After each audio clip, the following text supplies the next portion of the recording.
populations du village de Ko, affectées par l'installation de la société minière Houndé Gold Operation, reçoivent les clés de leur nouveau logement.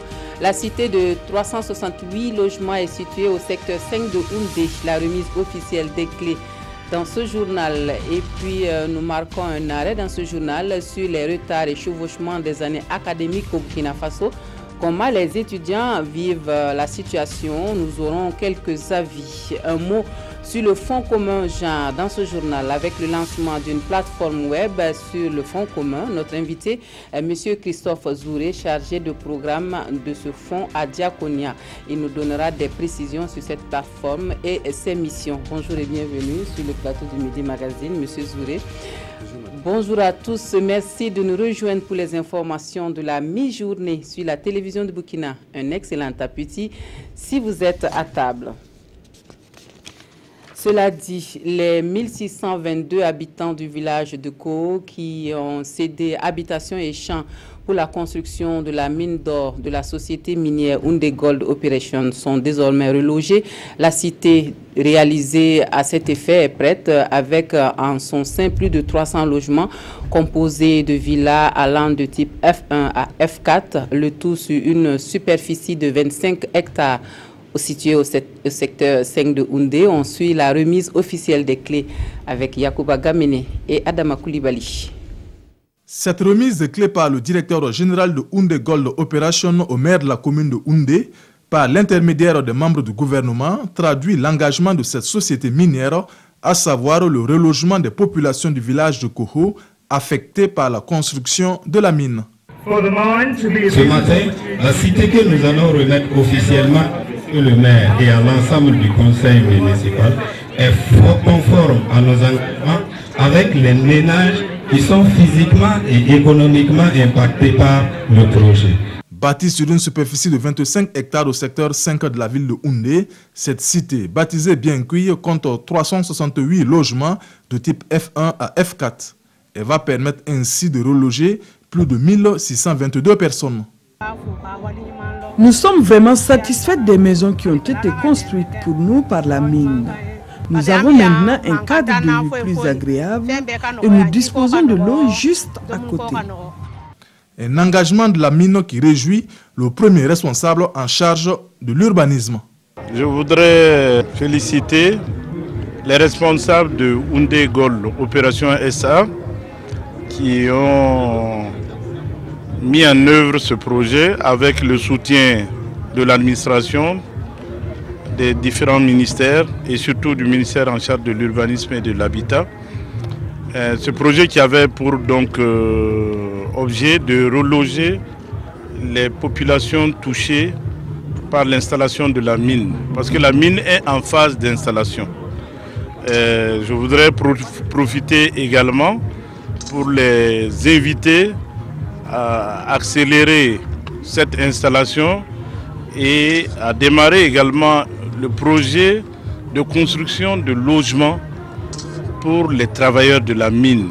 En outre, cette cité compte quelques aménagements tels que des réserves administratives, des espaces verts ainsi que des zones dédiées au traitement des ordures ménagères.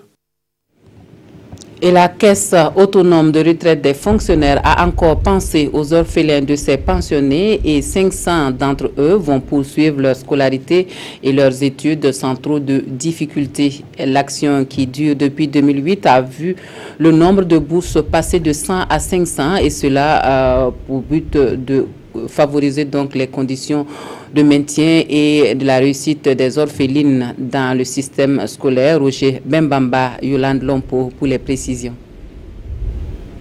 Soutien de la Carrefour, cette jeune orpheline n'aurait pas eu la chance de poursuivre ses études et d'obtenir une moyenne de 18,75 sur 20. En classe de 5e au lycée municipal de Zorgo, Akila Guira peut se permettre de rêver.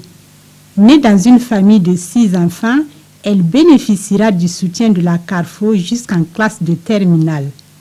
Une institution qui vient également en aide aux veuves. En témoigne ce récit de cette mère de 3 enfants qui a ému plus d'un. Bienvenue à la 10e édition de remise de bourses scolaires aux orphelins des pensionnés de la Carrefour. Et depuis la rentrée scolaire 2015-2016, ce sont 38 jeunes garçons qui ont rejoint le contingent des 500 boursiers. Le cumul étant de l'ordre de 2800 depuis le début de l'opération il y a 10 ans, il faut avouer que c'est une initiative appréciable. Donc je voudrais ici dire toute la satisfaction du gouvernement pour cette initiative de la Carrefour, pour le déroulement également de l'opération dans des conditions vraiment de transparence, d'équité, et pour la pérennisation de cette action, nous l'encourageons à poursuivre et à renforcer les différents acquis. Pour plus de professionnalisme dans la gestion des bourses scolaires, une cellule action sociale et sanitaire verra le jour. Les personnes physiques, vous pouvez venir appuyer cette activité. C'est 100 000 francs la bourse par an. Vraiment, on lance un cri de cœur pour que tous ceux qui peuvent nous appuyer dans cette activité, ils le fassent. Comme à chaque édition, les partenaires de la Carrefour ont laissé parler leur cœur et ont reçu en retour des attestations de reconnaissance.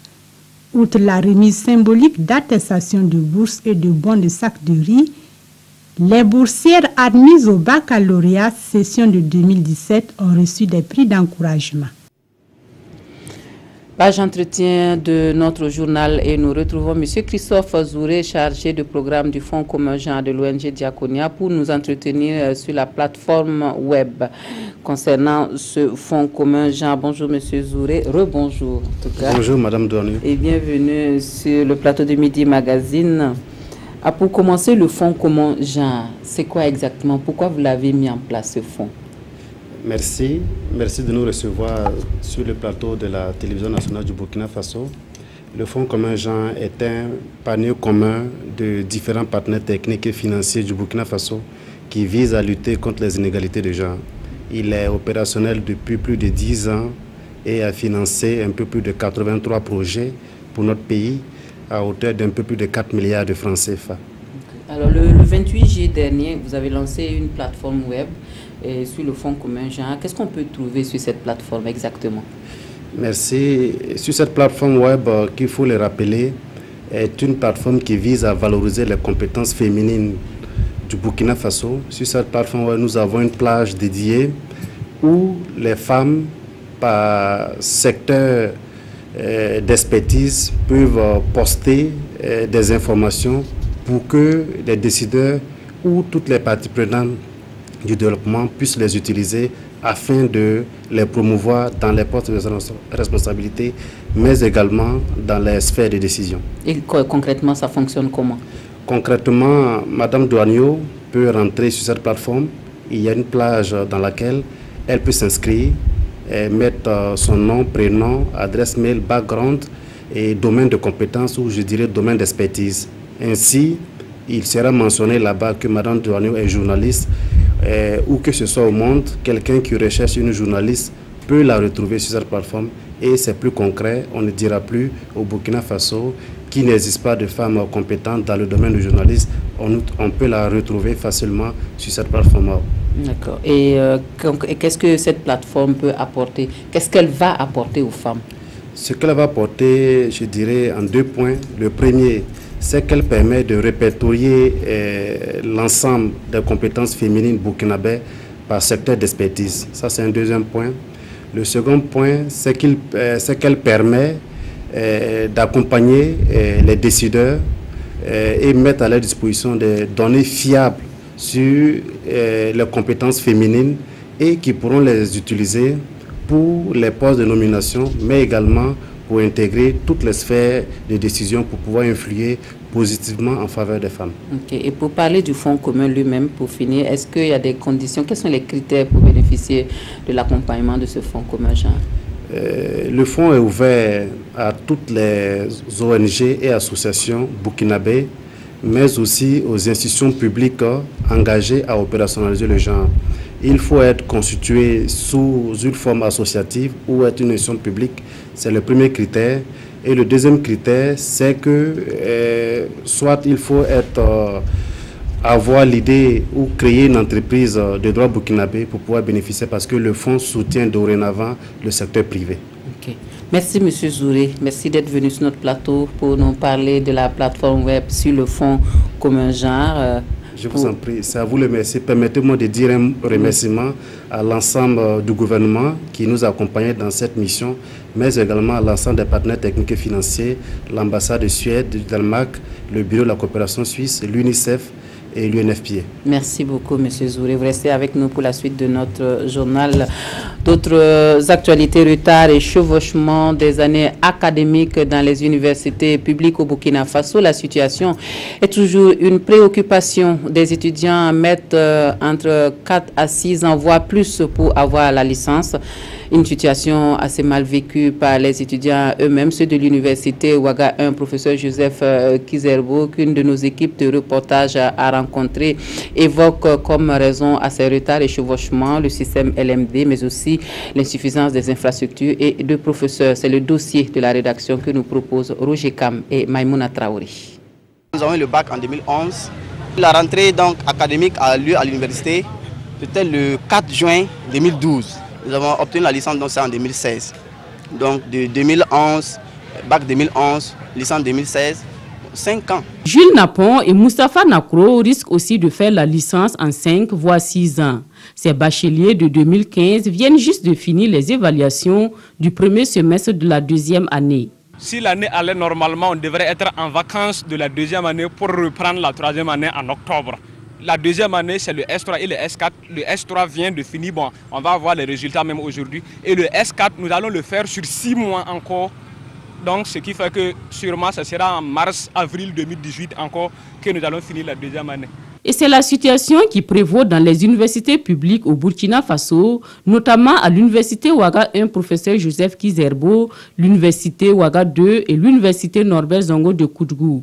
Dans presque toutes les filières, les programmes accusent un retard allant de quelques mois à 1 ou 2 ans. On ne sait pas combien d'années on va faire pour avoir la licence. Ça dépend, ça varie des filières et des promotions. Il y a des filières pour avoir la licence, c'est 6 ans. Il y a des filières pour avoir la licence, même c'est au-delà de 6 ans. Et gare à toi, si tu as connu un redoublement, ça peut aller au-delà de 6 ans. Quand on était arrivé nouvellement, on avait l'ambition, on voulait vraiment aller loin. Bon, je pense que ce n'est pas encore perdu. C'est pourquoi on essaie de se raccrocher toujours, même si on sent que de plus en plus, ça devient un peu dur. Pour les étudiants que nous avons rencontrés, les retards et le chevauchement des années académiques sont dus à 3 principales raisons. Le système LMD fait partie, il y a manque d'infrastructures, il y a manque d'engagement des professeurs aussi. 3 promotions peuvent se rencontrer. Voilà. Il y a 2 promotions qui sont programmées pour les cours et une promotion est programmée pour l'évaluation. Et tout de suite, on va dire que l'évaluation prime sur donc, les cours. Et cela veut dire que les étudiants qui sont là pour faire les cours là, doit déguerpir donc l'amphithéâtre. On a enregistré un peu de retard, dû souvent au manque de professeurs. Souvent on ne fait pas les cours à temps et puis aussi les notes tardent à tomber. Le blanchiment technique en 2012 et les différentes mesures prises n'ont pas permis de résorber les retards et le chevauchement des années académiques. L'air des vacances souffle sur le campus de Zogona, mais pour de nombreux étudiants, l'heure n'est pas à la récréation. La composition des concours de la fonction publique débute le 7 août. Et comme disent certains, je les cite, il faut vite se préparer pour espérer décrocher un emploi et fuir le calvaire de l'université. Le système de protection des droits des enfants passé en revue à Ouagadougou en vue de situer les rôles et responsabilités des acteurs intervenants dans le domaine. En ligne de mire, le renforcement des capacités de ces hommes et femmes pour une plus grande efficacité de leur travail sur le terrain. Paul David Bambara, Zoubaviel David Dabiri. Environ 5 millions d'enfants ne sont pas enregistrés à l'état civil au Burkina Faso. Plus de 2/5 des enfants âgés de 5 à 17 ans sont économiquement actifs dans 3 secteurs, à savoir le travail domestique, l'agriculture et les sites d'orpaillage. En milieu carcéral, le constat est amer. 673 mineurs sont incarcérés dans différents établissements pénitentiaires du pays en 2015. C'est ce qui ressort dans le document qui fait l'état des lieux de la protection des droits de l'enfant au Burkina Faso. Un document élaboré par le Bureau international des droits des enfants. L'état des lieux a fait ressortir qu'il existe déjà aujourd'hui au Burkina, sur ces 2 questions-là, une offre de formation sur les droits de l'enfant et sur la pratique adaptée à l'enfant qui existe, qui reprend certains modules, mais qui n'est pas adapté à 100% à toutes les réalités des droits de l'enfant et de la pratique adaptée aux enfants. On constate que beaucoup d'enfants ne connaissent pas toujours leurs droits et souvent ne connaissent pas les acteurs qui peuvent les protéger et avec lesquels ils peuvent interagir. Cet état des lieux s'inscrit dans le cadre du projet quinquennal 2015-2020 relatif au renforcement des capacités des acteurs nationaux concernés par la protection de l'enfant.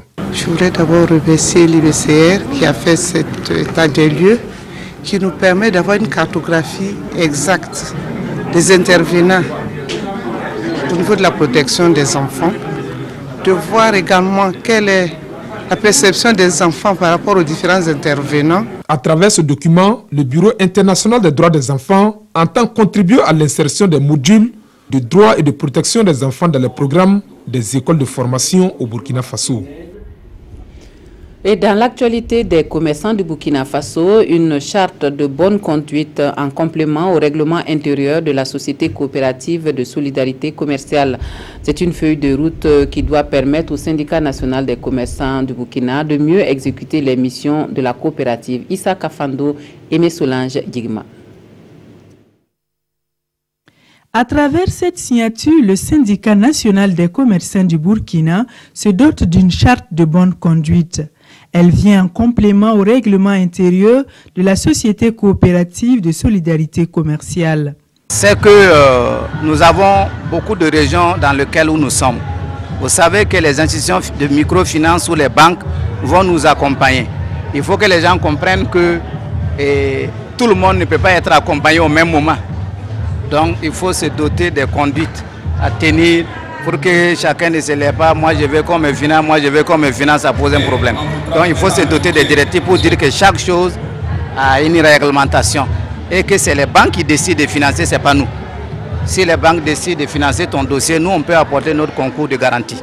C'est donc une feuille de route qui définit les critères d'éligibilité, les sanctions et prône un certain nombre de valeurs. C'est d'abord le leadership, et le respect du prochain, et le respect des lois du pays, mais il y a également privilégier le dialogue à la violence. Cette charte de bonne conduite doit permettre au Sinakombé d'atteindre les objectifs du plan de développement de la société coopérative. Une société coopérative qui apporte la caution bancaire à ses membres mais qui participe également à la sensibilisation et à la formation des commerçants. La 28e promotion de l'École nationale des régies financières prête pour emploi. 299 nouvelles compétences qui se sont engagées à mettre les connaissances acquises au cours de leur formation au profit du civisme fiscal et de la lutte contre la fraude. Nous découvrons la promotion 2017 de l'ENAREF avec Césaire Carrefour et Ismaël Diloma Sirima. La nouvelle cuvée de l'École nationale des régies financières ENAREF est prête à servir. Cette sortie intervient après 2 années de formation pour certains et 2 et demi pour d'autres. La cérémonie de sortie de promotion est placée sous le thème « Civisme fiscal et lutte contre la fraude ».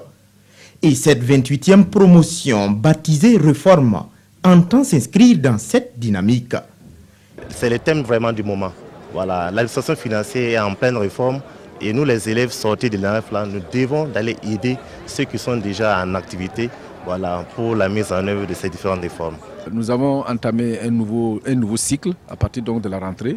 Un cycle sur 2 plans. D'abord au niveau de la réduction de la durée de la formation. Et puis nous en avons profité pour pouvoir relire l'ensemble des curricula qui vont encore plus prendre davantage l'ensemble des préoccupations qui minent nos administrations économiques et financières. Au nombre de 299, ces impétrants ont le soutien des autorités pour mener à bien la mission à eux confiée. Que ces gestionnaires soient à la limite des surhumains, qu'ils se dépassent eux-mêmes, qu'ils puissent faire preuve d'abnégation et résister à la tentation de l'enrichissement rapide et de l'enrichissement facile. Au cours de cette cérémonie, l'excellence a été célébrée. 13 élèves, les plus méritants de la promotion, ont reçu des présents. Nous allons à Manga pour la mise en route officielle du partenariat entre la commune de Manga et les municipalités régionales du comté des Laurentides de Canada. C'est le programme de partenariat municipaux pour l'innovation en développement économique qui gagne. Le programme lancé par l'Association des municipalités du Burkina Faso est destiné à l'autonomisation des femmes et des jeunes, et à Manga, une feuille de route sera élaborée pour l'exécution du PMI d'EL. Konsoun Koulibaly, Bouma Ernest Nebi. Le partenariat entre la commune de Manga et les municipalités régionales du comté des Laurentides du Canada est en marche.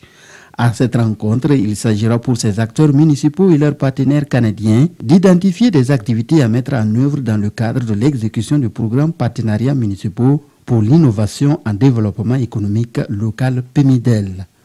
Pour la mise en œuvre de ce programme, les communes pilotes vont bénéficier donc d'un appui direct de leurs homologues du Canada. Et pour Manga, il s'agit donc de la municipalité régionale du comté des Laurentides.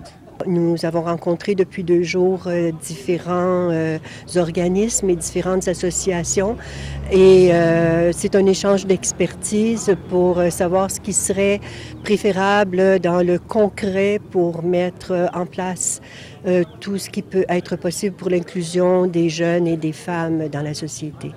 Ce partenariat qui vient d'être noué permettra, selon le maire de Manga, de démarrer effectivement les activités du PMIDEL dans sa commune. Un programme dont l'objectif est l'autonomisation des jeunes et des femmes. Lancé par l'Association des municipalités de Burkina, AMBF, ce programme s'étend sur 5 ans et concerne 4 communes pilotes: Bama, Banfoura, Bobo-Dioulasso et Manga. Le mouvement Balai citoyen rappelle le rôle et l'implication des jeunes dans la gouvernance locale. La conférence publique animée par le Balai citoyen à Waiguya invite la jeunesse à prendre part activement aux prises de décision au plan local. Irénée Kaboré, Chantal Sawadogo. Le Balai citoyen lance à partir de Waiguya un appel à la jeunesse burkinabé à s'impliquer activement dans la gouvernance locale. Et pour ce faire, il a initié cette conférence publique qui se veut être un cadre pour expliquer aux jeunes de la cité de Nabakango les notions de citoyen actif, citoyen passif, gouvernance locale. C'est essentiellement d'attirer l'attention des jeunes sur la nécessité de s'organiser pour influencer l'action publique, surtout au niveau local, afin que les autorités puissent prendre en charge l'ensemble des questions, des problématiques qui intéressent non seulement les jeunes, mais aussi les autres couches défavorisées de la société. Pour les conférenciers du jour, la démocratie étant un processus, il incombe aux jeunes d'être les garants pour une société plus démocratique. La conférence de ce jour a également permis un échange direct entre conférenciers et jeunes. Le citoyen a le devoir de participer à la gestion des affaires publiques. En tant que citoyen, on a aussi cette lourde responsabilité-là d'apporter sa contribution dans la construction nationale à travers la participation politique dans le cadre associatif, dans le cadre partisan, à titre individuel, tout le monde est interpellé. Nous devons tous être des acteurs de la vie politique et nous devons contribuer à notre manière à ce que la vie politique soit meilleure. Cette conférence s'inscrit dans le cadre d'une série d'activités initiées par le Balai citoyen en partenariat avec l'ONG Diaconia. Elle va concerner les villes de Ouaga, Bobo-Dioulasso, Waiguya et Gawa. À l'étranger, l'Est de la Chine en état d'alerte aux vagues submersion. Des milliers de personnes sont évacuées. Les prévisions annoncent plus de 500 mm de précipitations. À Taïwan, un typhon a soufflé jusqu'à 140 km. Conséquence, aéroports fermés et vols suspendus. Le typhon Nessat a balayé les côtes taïwanaises avec des vents violents qui ont soufflé jusqu'à 140 km/h. À l'aéroport de Taïwan, l'ensemble des vols ont été suspendus. Les provinces voisines de Hualien et de Taichung ont été durement touchées. Les axes de circulation comme les habitations ont été envahis par les eaux. Le cyclone devrait atteindre ce dimanche l'est de la Chine en état d'alerte aux vagues submersion. Dans la province du Fujian, plus de 3000 personnes ont été évacuées. évacués par crainte d'importantes inondations. Dans certaines zones, plus de 500 mm de précipitations pourraient être enregistrées. Les autorités chinoises ont ordonné le retour au port des navires. Une alerte aux pluies torrentielles a été émise jusqu'à mercredi prochain. L'Australie redoute des attentats terroristes dans le pays. Une opération antiterroriste à Sydney a permis d'interpeller des hommes suspectés de préparer une attaque. Un attentat déjoué en Australie. 4 hommes ont été interpellés ce samedi lors d'une opération policière d'envergure menée dans la banlieue de Sydney.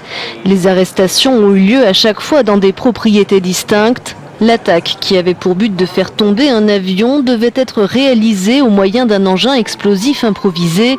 La piste du terrorisme islamiste est privilégiée.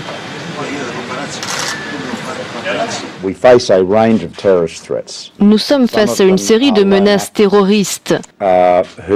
Certaines émanent de loups solitaires qui activent très vite des signaux très faibles.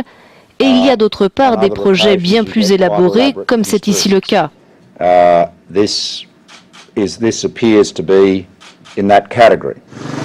Des informations recueillies ces derniers jours ont permis à la police de procéder à ce coup de filet. Les mesures de sécurité ont été renforcées dans tous les aéroports du pays. Ces dernières années, l'Australie a été visée par plusieurs attaques terroristes, dont une prise d'otage dans un café de Sydney qui a fait 2 morts il y a 3 ans. Fin des actualités de la mi-journée. Merci de nous avoir reçus chez vous. Toute l'équipe du 13h se joint à moi pour vous souhaiter une excellente journée dominicale.